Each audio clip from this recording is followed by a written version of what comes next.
வணக்கம். நான் உங்க friend Jaya Srinivasan. Welcome to veggies recipe.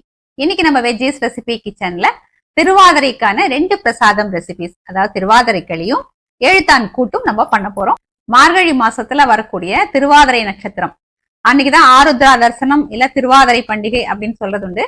அன்னைக்குதான் நம்ம திருவாதிரை களியும் எழுத்தான் கூட்டும் பண்ணி விடிய கார்த்தால சுவாமிக்கு நைவேத்தியம் பண்ணிட்டு சாப்பிடுறது அவ்வளோ நல்லா இருக்கும். அந்த பனி நேரத்துல அந்த குளிர்ல சுட சுட சாப்பிடும் போது அவ்வளோ டேஸ்டியா இருக்கும். அந்த விடியற் காத்தால சீக்கிரம் பண்றதுனால நம்ம தனியா பாத்திரத்துல பண்ணும்போது அது கொஞ்சம் டைம் எடுக்கும்.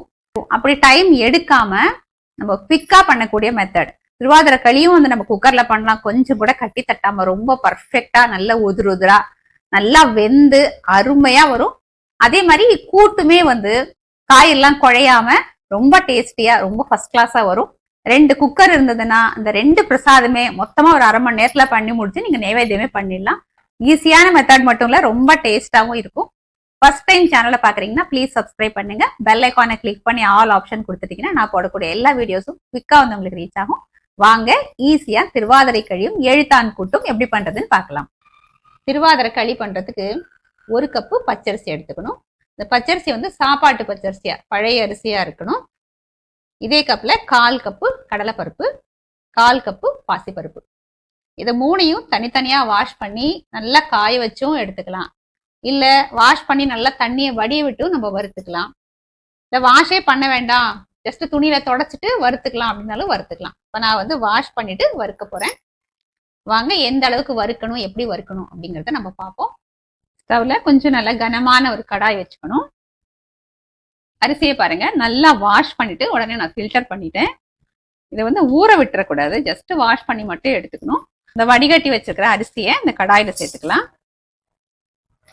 ஸ்டவ் ஃப்ளேமா மீடியம்ல வச்சுட்டு இதை கொஞ்சம் நல்லா வறுத்துக்கலாம். ஃபர்ஸ்ட் இந்த ஈரம் ஃபுல்லா ட்ரை ஆயிடும். அதுக்கப்புறம் இந்த அரிசி கொஞ்சம் லேசா செவந்து அதுக்கப்புறம் நல்லா டார்க்கா செவந்து வந்துடும். எந்த அளவுக்கு வறுக்கணும், எந்த கலர்ல வரணும் அப்படிங்கறத நான் உங்களுக்கு காமிக்கிறேன். நம்ம இந்த கடாயில சேர்க்கும் போது அரிசி ஈரமா இருந்தது பாருங்க. இப்ப கொஞ்சம் வறுத்ததுக்கு அப்புறம் நல்லா ட்ரை ஆயாச்சு. இப்ப கொஞ்சம் கூட ஈரம் இல்லை. இது நல்லா செவக்கிற வரைக்கும் நம்ம வறுத்துக்கலாம். பாருங்க ஒரு 5 நிமிஷத்துல இந்த அளவுக்கு கலர் மாறி இருக்கு. இன்னும் கொஞ்சம் டார்க் கலரா வரணும். இன்னும் கொஞ்சம் நம்ம வறுத்துக்கலாம். பாருங்க அரிசி நல்லா வறுத்தாச்சு. நல்ல டார்க் கோல்டன் கலர் வந்திருக்கு பாருங்க. இந்த மாதிரி வறுக்கிறதுக்கு ஒரு 12 நிமிஷம் ஆயிருக்கு. ஸ்டவ் ஆஃப் பண்ணிடலாம். இதை வேற பிளேட்டுக்கு மாத்திப்போம். இப்போ இதே கடாயில 1/4 கப்பு கடலைப்பருப்பு, இதையும் நல்லா செவக்க வறுத்துக்கலாம். கடலைப்பருப்பு பாருங்க நல்லா செவந்தாச்சு. இப்போ ஸ்டவ் ஆஃப் பண்ணிட்டு இது வேற பிளேட்டுக்கு நம்ம மாத்திக்கலாம். இப்போ இதே கடாயில 1/4 கப்பு பைத்தம்பருப்பு சேர்த்துக்கலாம். இதையும் நல்லா கோல்டன் கலர் வர்ற வரைக்கும் நல்லா வறுத்துக்கணும். பாசி பருப்பும் பாருங்க நல்லா கோல்டன் கலர்ல நல்லா வறுபட்டாச்சு. இப்போ ஸ்டவ் ஆஃப் பண்ணிட்டு இதையும் வேற பிளேட் நம்ம மாத்திப்போம். நம்ம வறுத்து வச்சிருக்கிற அரிசி பருப்பு எல்லாமே இந்த பிளேட்ல கொட்டி வச்சிருக்கேன். இது நல்லா சூடு ஆறட்டும், அதுக்கப்புறம் நம்ம பார்க்கலாம். நம்ம வறுத்து வச்ச அரிசி பருப்பு எல்லாமே நல்லா சூடு ஆறியாச்சு. இப்போ இது மிக்சி ஜார்ல போட்டு நைஸ் ரவா பதத்துக்கு நம்ம அரைச்சி எடுத்துக்கலாம். மிக்சி ஜார்ல நிறைய சேர்க்காம இந்த மாதிரி ஒவ்வொரு கைப்பிடியா போட்டு பல்ஸ் மோட்ல அரைச்சோன்னு வச்சுக்கோங்களேன், நல்லா நைஸ் ரவா பதத்துக்கு வரும். இதே நம்ம நிறைய போட்டு ஹை ஸ்பீட்ல அரைச்சோம்னா அது மாவு மாதிரி வந்துடும். இது நம்ம கொஞ்சம் ரவா பதத்துல இருந்தால் தான் நல்லா இருக்கும். நான் அரைச்சி எடுத்துட்டு வந்துட்டு உங்களுக்கு காமிக்கிறேன். பாருங்க இந்த மாதிரி ஃபைன் ரவா பதத்துக்கு அரைச்சி எடுத்துக்கணும். திருவாதிரை களிக்காக வெல்லம் நம்ம அரிசி எதுல அளந்து எடுத்துட்டுக்கோமோ அதே கப்ல 1.25 கப்பு எடுத்துக்கணும். ஸ்வீட் கொஞ்சம் அதிகமா வேணும் அப்படின்னா 2 கப்பு கூட சேர்த்துக்கலாம். பாருங்க இதை நான் ஒரு பாத்திரத்துல எடுத்துட்டு இருக்கேன். இதுல 2 டேபிள் ஸ்பூன் அளவுக்கு தண்ணி சேர்த்துக்கலாம். இந்த வெல்லத்தை பாகு எதுவும் வைக்க வேண்டாம், நல்லா கரைச்சிட்டு வடிகட்டி நம்ம எடுத்துக்கணும். நம்ம திருவாதிரை களியில சேர்க்கறதுக்காக 2 ஏலக்காவும் 2 கிராம்பும் நல்லா பவுடர் பண்ணி வச்சுக்கணும். இது இல்லாம நம்ம பச்சை கற்பூரம், குங்குமப்பூ எல்லாம் கூட நம்ம சேர்த்துக்கலாம். திருவாதிரை கூட்டு பண்றதுக்கு நான் காய்கறி எல்லாம் எடுத்துட்டு இருக்கேன். இது நாட்டு காய்கறி எடுத்துக்கிறது நல்லது. நான் 7 வகையான காய் எடுத்துட்டு இருக்கேன். 7, 9, 11 இந்த மாதிரி ஒத்தப்படையில நம்ம எடுத்துக்கலாம். எல்லா காயும் இந்த மீடியம் சைஸ் பீசஸா நம்ம கட் பண்ணி எடுத்துக்கணும். திருவாதிரை கூட்டுக்கு 4 டேபிள் ஸ்பூன் துவரம்பருப்பு, இதை நல்லா வாஷ் பண்ணிட்டு ஒரு அரை மணி நேரம் ஊற வச்சுட்டு நல்லா குழைய வேக வச்சு எடுத்துக்கணும். ஒரு எலுமிச்சம்பழ அளவுக்கு புளி, இதை நல்லா ஊற வச்சுட்டு புளி தண்ணியை நம்ம கரைச்சி எடுத்துக்கணும். திருவாதிரை கூட்டுக்கு நம்ம வறுத்து எடுக்கிறதுக்கு எல்லா சாமானும் நான் எடுத்து வச்சிருக்கேன். 3 டேபிள் ஸ்பூன் மல்லி விதை, 5-6 காஞ்ச மிளகாய், இது அவங்கவுங்க காரத்துக்கு தகுந்த மாதிரி எடுத்துக்கலாம். 1 டேபிள் ஸ்பூன் கடலைப்பருப்பு, 1 டீஸ்பூன் உளுத்தம்பருப்பு, 1/2 டீஸ்பூன் வெந்தயம், 1 கட்டி பெருங்காயம். திருவாதிரை களி கூட்டு ரெண்டுக்குமே சேர்த்து நல்லா ஒரு மீடியம் சைஸ் தேங்காயை துருவி எடுத்துக்கணும். இதுக்கு பாதி அதுக்கு பாதி நம்ம யூஸ் பண்ணிக்கலாம். திருவாதிரை கூட்டுக்கு நம்ம கட் பண்ணி வச்சுக்கிற எல்லா காய்கறியும் நான் அந்த குக்கரில் சேர்த்துருக்கேன். சேப்பங்கிழங்கு வந்து நான் தனியாக வேக வச்சு தோல் எடுத்து வச்சுருக்கேன். இது வந்து நம்ம வேக வைக்காம தோலை சீவி எடுத்துட்டு அப்படியே கூட போட்டுக்கலாம். அதுவும் வந்து மற்ற காய்கறியோட சேர்ந்து வெந்துடும். சேப்பங்கிழங்க நான் அதில் சேர்த்துக்கிறேன். காய்கறிக்கு தேவையான அளவு உப்பு மட்டும் சேர்த்துக்கலாம். அப்புறம் குழம்புக்கு தேவையான நம்ம தனியாக போட்டுக்கலாம். 1/4 டீஸ்பூன் மஞ்சத்தூள், கொஞ்சமாக தண்ணி சேர்த்துப்போம். ஒரு 50 ml இருக்கும். இப்போ குக்கர் மூடியை மூடிட்டு ஒரு விசில் வர வரைக்கும் நம்ம வேக வச்சு எடுத்துப்போம். ஒரு விசில் வந்ததுக்கு அப்புறம் நம்ம இந்த ப்ரெஷரை ரிலீஸ் பண்ணிடணும். அப்போதான் காய்கறி கலர் மாறாமல் குழையாமல் கரெக்டாக வெந்திருக்கும். குக்கர் ஒரு விசில் வந்தாச்சு. இப்போ ஸ்டவ் ஆஃப் பண்ணிவிட்டு இந்த ப்ரெஷரை வந்து நம்ம மேனுவலாக ரிலீஸ் பண்ணிடலாம். குக்கர் மூடியை திறந்துருவோம். காய்கறிலாம் பாருங்கள் கலர் நல்லா ரீட்டைன் ஆயிருக்கு, நல்லாவும் வெந்திருக்கு.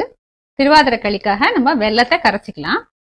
வெல்லம் கரைஞ்சா போதும், நமக்கு பாகு எதுவும் வர வேண்டாம். வெல்லம் ஃபுல்லாக கரைஞ்சாச்சு. இப்போ ஸ்டவ் ஆஃப் பண்ணிக்கலாம்.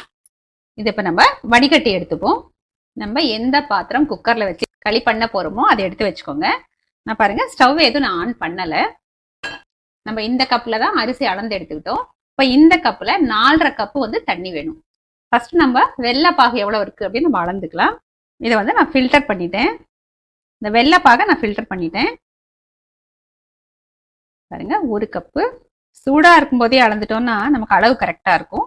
ஆறிடுச்சுன்னா இந்த வெள்ளைப்பாகு வந்து திக்காயிடும். ஃபர்ஸ்ட் நம்ம 1 கப்பு சேர்த்தோமா, இன்னொரு 1/2 கப்பு வெள்ளைப்பாகு இருக்குது. வெள்ளைப்பாகு மட்டும் 1.5 கப்பு இருக்குது. டோட்டலாக நமக்கு 4.5 கப்பு தண்ணி வேணும் இல்லையா? அப்போ 1.5 கப்பு போக 3 கப்பு தண்ணி நம்ம இதில் சேர்த்துக்கணும். 1 2 3, டோட்டலாக வந்து 4.5 கப்பு. இப்போ நம்ம ஸ்டவ் ஆன் பண்ணிவிட்டு இதை வந்து கொதிக்க வச்சுக்கலாம். நம்ம துருவி வச்ச தேங்காய் துருவல்லேருந்து 1 மூடி வந்து இதில் நம்ம சேர்த்துடலாம். நம்ம எடுத்து வச்ச ஏலக்காய், கிராம்பு ரெண்டையுமே நான் நுணுக்கி வச்சுருக்கேன். இதுவும் சேர்த்துருவோம். நல்லா கொதிக்க ஆரம்பிச்சாச்சு. இதில் வந்து 1 கல் உப்பு சேர்த்துக்கலாம். 1 டீஸ்பூன் நெய் சேர்த்துப்போம். நம்ம அரிசி பருப்பு வறுத்து மிக்சியில் வந்து ரவா பதத்துக்கு அரைச்சி வச்சுருக்கோம் இல்லையா? இதை வந்து கொஞ்சம் கொஞ்சமாக அப்படி போட்டுக்கிட்டே நல்லா கலந்து விட்டுப்போம். இந்த தண்ணியும் வெள்ளைப்பாகும் அளவோடு சேர்த்துட்டோம்னா கரெக்டாக இருக்கும். பாருங்கள், நல்லா மிக்ஸ் பண்ணியாச்சு. கட்டியும் தட்டாது, பர்ஃபெக்டாக வரும். இப்போ ஒரு கொதி வரட்டும். இந்த அளவுக்கு கொதிக்க ஆரம்பிச்சாச்சு. ஒரு குக்கர் வச்சுட்டு அடியில் கொஞ்சம் தண்ணி விட்டுக்கலாம். இப்போ இந்த பாத்திரத்தை அப்படியே வந்து குக்கரில் இறக்கி விட்டுருவோம். இப்போ குக்கர் மூடியை மூடி 3 விசில் வர வரைக்கும் நம்ம வேக வச்சு எடுத்துக்கலாம். விசில் வந்துட்டு ப்ரெஷர் ரிலீஸ் ஆனதுக்கப்புறம் நம்ம பார்ப்போம். குக்கர் விசில் வரதுக்குள்ளே நம்ம திருவாதிரை கூட்டுக்கு நம்ம வறுத்துக்கலாம். ஸ்டவ்வில் ஒரு கடாய் வச்சுருக்கேன். 1 டீஸ்பூன் எண்ணெய் சேர்த்துப்போம். எண்ணெய் சூடானதும் ஒரு சின்ன கட்டி பெருங்காயம் சேர்த்துக்கலாம். பெருங்காயம் நல்லா பொரியட்டும். பெருங்காயம் பொரிஞ்சதும் வெந்தயம் சேர்த்துக்கலாம். வெந்தயம் லேசாக கலர் மாதிரி வரும்போது கடலைப்பருப்பு, உளுத்தம்பருப்பும் சேர்த்துக்கலாம். பருப்பு நல்லா செவந்து வர வரைக்கும் நல்லா வறுத்துப்போம். இந்த பருப்பு லேசாக செவந்து வரும்போதே மிளகாய் சேர்த்துப்போம். மிளகாயும் சேர்த்து நல்லா வறுத்துக்கலாம். பருப்பு நல்லா செவந்து வந்தாச்சு, மிளகாயும் நல்லா வறுபட்டாச்சு. லாஸ்ட்டில் வந்து இந்த மல்லியை நம்ம சேர்த்துப்போம். மல்லி ரொம்ப வறுக்க வேண்டாம், கடைசியாக சேர்த்து கொஞ்சம் வறுத்தா போதும். அப்போ தான் இந்த மல்லி வாசனை வந்து நல்லாயிருக்கும். இதில் இந்த மீதி இருக்கிற தேங்காய் துருவலை நம்ம சேர்த்துக்கலாம். தேங்காயோட கொஞ்சம் அந்த ஈரம் போகிற வரைக்கும் நம்ம வறுத்தா போதும். ரொம்ப செவக்க வறுக்க வேண்டியதில்லை. பாருங்கள், எல்லாத்தையும் நல்லா வறுத்தாச்சு. இப்போ ஸ்டவ் ஆஃப் பண்ணிடலாம். இது சூடு ஆறுனதுக்கப்புறம் மிக்சி ஜாரில் போட்டு கொஞ்சமாக தண்ணியும் சேர்த்து நம்ம சட்னியில் அரைப்போம் இல்லையா, அந்த மாதிரி பதத்தை கரைச்சி எடுத்துக்கணும். அதாவது கொஞ்சம் குறப்பாக இருக்கணும், ரொம்ப வந்து ஃபைன் பேஸ்ட்டாக இருக்க வேண்டாம். சூடு ஆறட்டும், அதுக்கப்புறம் நம்ம பார்க்கலாம். திருவாதிரை கூட்டுக்காக காயெல்லாம் வந்து குக்கரில் வேக வச்சுருந்தோம். புளி ஊற வச்சுருந்தோம் இல்லையா, அதை வந்து புளி தனியாக கரைச்சி இதை இப்போ இதில் சேர்த்துக்கலாம். நம்ம காய்கறி வேகும் போது கொஞ்சம் உப்பு சேர்த்தோம். இப்போ இந்த கூட்டுக்கு தேவையான அளவு உப்பு இப்போ சேர்த்துடலாம். இதை மிக்ஸ் பண்ணி விட்டுருவோம். நல்லா கொதிச்சு புளியோட பச்சை வாசனை போகட்டும். காயெல்லாம் பாருங்க பர்ஃபெக்டாக வெந்திருக்கு. இந்த புளி தண்ணி பச்சை வாசனை போகிறதுக்குள்ள நம்ம அந்த கூட்டுக்கு வறுத்து வச்சுருக்கோம் இல்லையா, அதை அரைச்சிக்கலாம். இதில் கொஞ்சம் கருவேப்பிலை சேர்த்துருவோம். புளி தண்ணி நல்லா கொதிச்சு பச்சை வாசனை போயாச்சு. இப்போ நம்ம கூட்டுக்காக வறுத்து அரைச்சோம் இல்லையா, அது பாருங்க இந்த மாதிரி நான் அரைச்சி எடுத்துட்டு இருக்கேன். அரைச்ச பேஸ்ட்டை நம்ம இந்த கூட்டில் சேர்த்துருவோம். மிக்சி ஜாரில் கொஞ்சம் தண்ணி சேர்த்து கலந்து அதையும் சேர்த்துடலாம். ஒரு தடவை நல்லா மிக்ஸ் பண்ணி விட்டுருவோம்.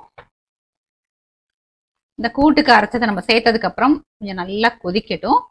இந்த உப்பு காரம் எல்லாமே இந்த காய்கறிலையும் நல்லா அப்சர்வ் ஆகட்டும். நம்ம இந்த அரைச்சி மிக்ஸ் பண்ணதுக்கு அப்புறம் இப்படி கொஞ்சம் நடுவில் அப்படி மிக்ஸ் பண்ணிக்கணும், இல்லைன்னா அடி பிடிச்சிரும். பாருங்க அவ்வளோ மணக்குது. நம்ம அந்த அரைச்சி போட்டோம் இல்லையா கூட்டுக்கு, அது அவ்வளோ நல்லா வாசனையா இருக்கு. கூட்டு நல்லா கொதிச்சாச்சு. நம்ம பருப்பு ஊற வச்சு நல்லா குழைவா வேக வச்சு வச்சிருக்கோம் இல்லையா, இது வந்து இப்போ சேர்த்துருவோம். பருப்பு சேர்த்ததுக்கு அப்புறம் நல்லா ஒரு தடவை மிக்ஸ் பண்ணி விட்டுட்டு லேசா ஒரு கொதி வந்தா போதும். ரொம்ப கொதிக்க வைக்கணும்னு அவசியம் இல்லை. கன்சிஸ்டன்சி பார்த்துக்கோங்க. ரொம்ப திக்கா இருக்கு அப்படின்னா கொஞ்சம் தண்ணி சேர்த்துக்கலாம். ஏன்னா இது கொஞ்சம் சூடு ஆறும்போது இன்னும் கொஞ்சம் கெட்டியாகும். இப்போ இது கரெக்டா இருக்கு.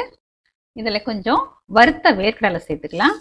பச்சை வேர்க்கடலை இருக்கும் இல்லையா, அதை ஊற வச்சுட்டு நம்ம சுண்டலுக்கெல்லாம் வேக வைப்போம் இல்லையா, அந்த மாதிரி வேக வச்சு கூட நம்ம சேர்த்துக்கலாம். அதுவும் நல்லா இருக்கும். இல்லை சில பேர் கொண்டைக்கடலை இருக்கும் இல்லையா, அதையும் வந்து வேக வச்சு அதுவும் சேர்ப்பாங்க. பாருங்க பருப்பு சேர்த்ததும் லேசா கொதி வர ஆரம்பிச்சாச்சு. இப்போ ஸ்டவ் ஆஃப் பண்ணிடுவோம். இந்த கூட்டுக்கு நம்ம தாளிச்சிடலாம். ஸ்டவ்ல ஒரு தாளிக்கிற கரண்டி வச்சிருக்கேன். 2 டேபிள் ஸ்பூன் எண்ணெய் சேர்த்துக்கலாம். எண்ணெய் சூடாயாச்சு. இதுல 1 டீஸ்பூன் கடுகு சேர்த்துப்போம். கடுகு வெடியில தெரிக்காம இருக்கிறதுக்காக ஒரு மூடியை போட்டு மூடிடலாம்.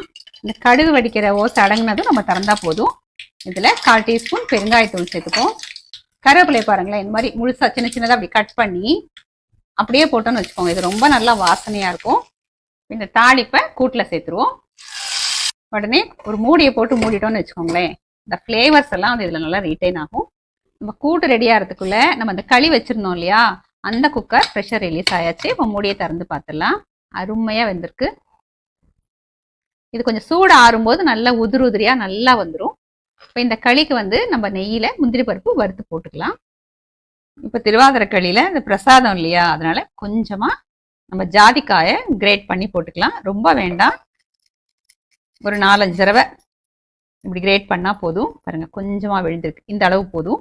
பச்சை கற்பூரம் இவ்வளவு இருக்கு இல்லையா, இதுல இருந்து சின்னதா ஒரு பீஸ் லேசா ஓரத்துல இப்படி உடைச்சி பாருங்க, லோண்டு பீஸ் தான். இப்படி கையால கிரஷ் பண்ணீங்கன்னா அப்படி நல்லா பவுடர் ஆயிடும். பாருங்க, இதை போட்டுடலாம். கொஞ்சம் குங்குமப்பூ சேர்த்துக்கலாம். திருவாதிரை களியில இந்த முந்திரி பருப்பு வறுத்து போடுறதுக்காக ஒரு 2 டேபிள் ஸ்பூன் நெய் எடுத்துட்டு இருக்கேன். நெய் சூடாயாச்சு. 10-15 முந்திரி பருப்பு ஒன்றும் கணக்கில் நம்ம நிறைய கூட சேர்த்துக்கலாம். இப்போ வறுத்துப்போம். நல்ல ஒரு கோல்டன் கலர் வர வரைக்கும் நம்ம வறுத்துக்கலாம். பாருங்க முந்திரி பருப்பு நல்லா கோல்டன் கலர்ல நல்லா வறுத்தாச்சு. ஸ்டவ் ஆஃப் பண்ணிட்டு முந்திரி பருப்பை நம்ம இந்த திருவாதிரை களியில சேர்த்துடலாம். இப்போ நல்லா மிக்ஸ் பண்ணிடுவோம். குங்குமப்பூ நம்ம கடைசியில சேர்த்தோம் இல்லையா, அதுக்கு பதிலா நம்ம குக்கர்ல வச்சோம் பாருங்களேன் களி, அப்பயே அதுலயே போட்டிருந்தோம்னா இன்னும் கூட கலர் நல்லா இருக்கும், வாசனையாவும் இருக்கும். நான் அப்ப போட மறந்துட்டேன். பாருங்க முன்ன இருந்ததுக்கே இப்பயே நல்லா உதிர ஆரம்பிச்சாச்சு. இன்னும் சூடு ஆற ஆற நல்லா உதிரா ரொம்ப நல்லா வரும். திருவாதிரைக்கான பிரசாதம் திருவாதிரை களி, திருவாதிரை கூட்டு, 7 காய் கூட்டு அப்படின்னு சொல்றது வந்து சுவாமிக்கு நைவேத்தியம் பண்ணியாச்சு. வாங்க பிரசாதம் எடுத்துக்கலாம். திருவாதிரை பிரசாதத்தை நம்ம எடுத்துக்கலாம். ரொம்ப நல்லா பர்ஃபெக்டா அமைஞ்சிருக்கு, நல்லா வாசனையாவும் இருக்கு. இது வந்து சும்மா ஸ்பூனாலெல்லாம் சாப்பிடக்கூடாது. நல்லா அப்படி எடுத்து இந்த கூட்டுல நல்லா குழைச்சி சாப்பிட்டோம்னா தான் அருமையா இருக்கும்.